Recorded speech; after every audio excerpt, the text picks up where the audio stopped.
Hi everyone, welcome to my channel. Today, we're diving into a crucial aspect of pharmaceutical validation. Why do we use 3 batches for validation? If you've ever wondered why this specific number is so important, you're in the right place. Let's break it down. In the pharmaceutical industry, ensuring that products are consistently manufactured to the highest standards is critical. One key part of this process is validation. But why exactly do we use 3 batches during this process?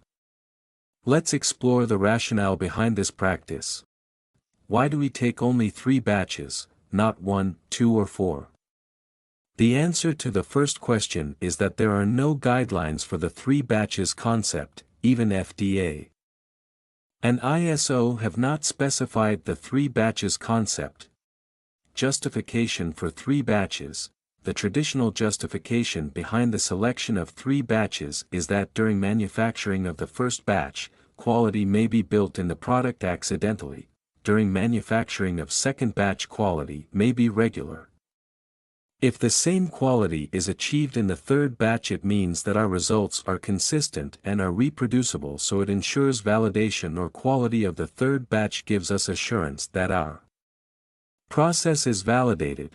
If we get the desired quality standards in the first batch, it may be an incident, and if we get the same quality in the second batch, it may be coincident, and if we get the same quality in the third batch, it is called consistent.